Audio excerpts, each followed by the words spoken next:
Hi students, welcome to लक्ष्य chemistry. तो आज हम पढ़ने वाले हैं द्रव की बाकी तीन अवस्थाओं के बारे में, प्लाज्मा, बोस-आइंस्टीन संघनित, फर्मियोनिक संघनित। उससे पहले हम कल के क्वेश्चन सॉल्व करते हैं, ठीक है। तो पहला क्वेश्चन मैंने दिया था कि निम्न में से कौन सा पदार्थ जल्दी द्रव में बदलेगा, कौन सा पदार्थ जल्दी द्रव में बदलेगा, मैंने गलनांक दिया था।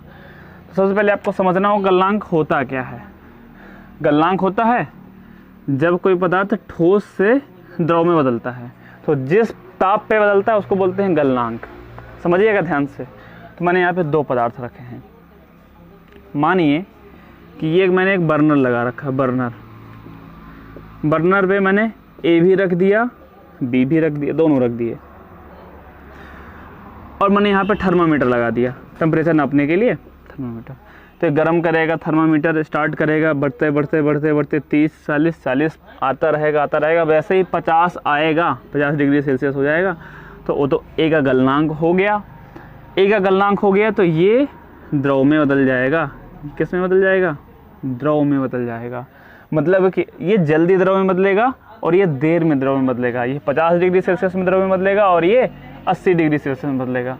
तो आंसर हमारा हुआ कि ए जल्दी हमारा द्रव में बदल जाएगा। दूसरा क्वेश्चन, निम्न में से कौन सा पदार्थ जल्दी गैस में बदलेगा? और मैंने क्वथनांक दिया था। क्वथनांक क्या होता है? वह ताप जिस पे कोई द्रव गैस में बदले।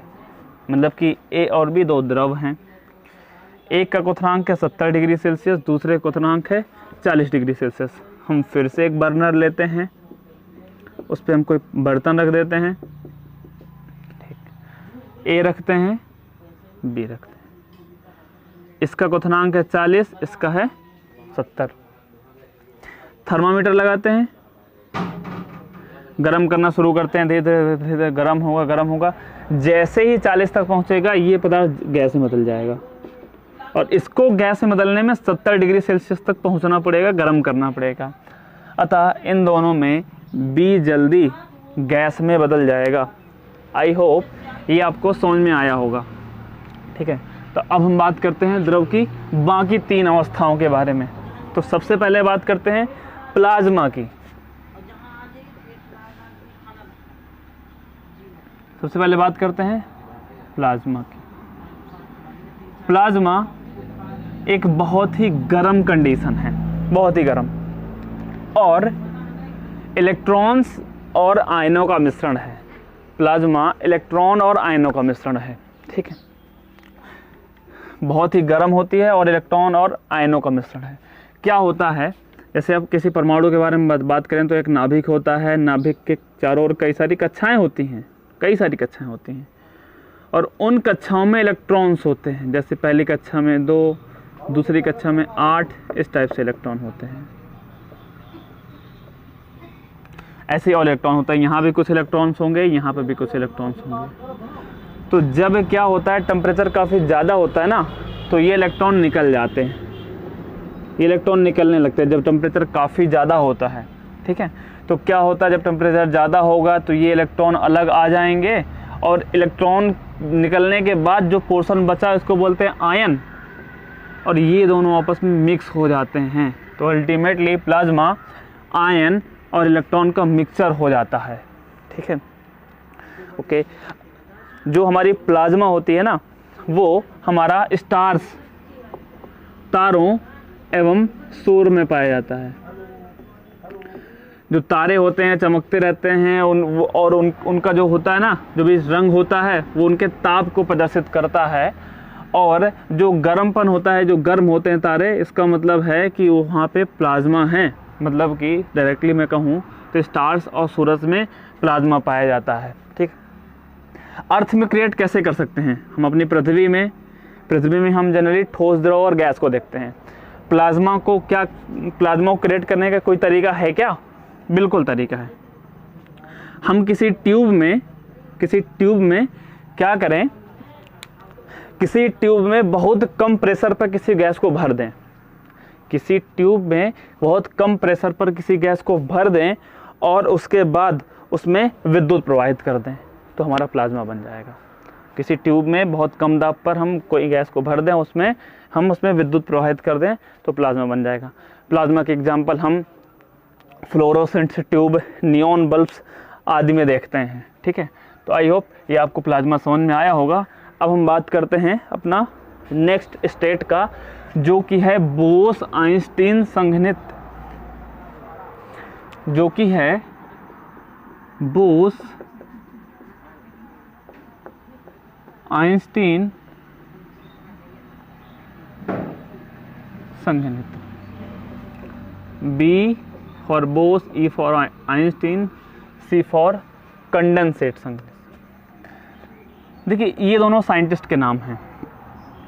1920 पे जगदीश चंद्र बोस ने अपने कुछ कैलकुलेशन से बताया कि द्रव की 5वीं अवस्था हो सकती है, कि द्रव्य की 5वीं अवस्था पॉसिबल हो सकती है, अपने कैलकुलेशन के आधार पर बताया।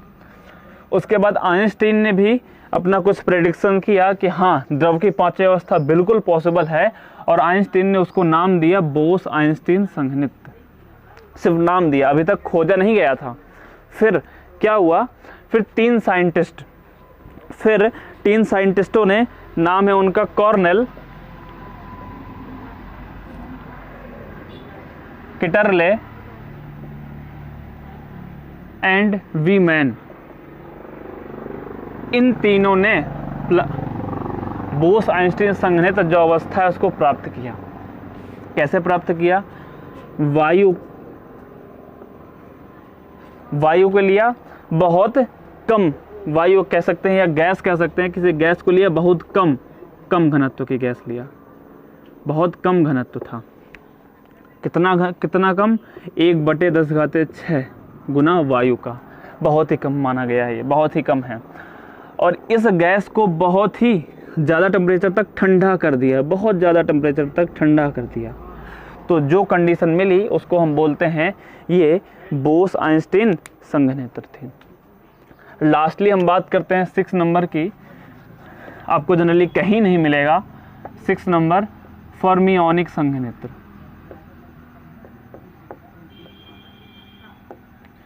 फर्मियोनिक संघनित्र और बोस आइंस्टीन संघनित्र दोनों एक दूसरे से काफ़ी ज़्यादा रिलेटेड हैं, काफ़ी ज़्यादा।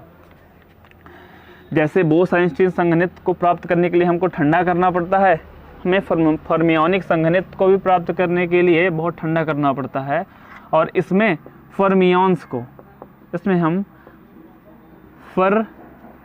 फर्मियॉन्स को हम ठंडा करते हैं। फर्मियॉन्स क्या होते हैं, फर्मियॉन्स कुछ टाइप के पार्टिकल होते हैं, जैसे फोटोन, प्रोटॉन, न्यूट्रॉन, न्यूट्रिनो, ये सब फर्मियॉन्स से आते हैं। अच्छा ये फर्मियॉन क्या है, चलिए एक्चुअल में क्या है, नाभिक के जो अंदर बात करूँ ना मैं, नाभिक में या कहूँ परमाणु में, किसी परमाणु में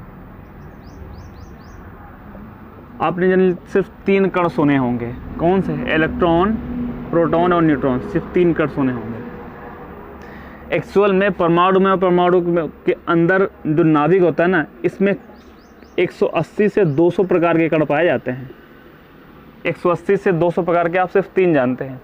उनमें से मेसॉन, पाई मेसॉन, ग्लूऑन्स, क्वार्क्स, ये सब आते हैं, काफ़ी सारे आते हैं।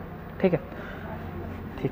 तो उन कणों को एक्सप्लेन करने के लिए 3 सांख्यिकी बनी है। ये जो क्वार्क्स हैं, इलेक्ट्रॉन है, प्रोटॉन है, न्यूक्लियॉन है, ग्लूऑन्स हैं, क्वार्क्स हैं, इन सभी को एक्सप्लेन करने के लिए 3 सांख्यिकी हैं। 3 सांख्यिकी है। पहली सांख्यिकी है बोस आइंस्टीन सांख्यिकी, ये आपको BSc में मिलता है। दूसरा नंबर है फर्मी डिराक सांख्यिकी,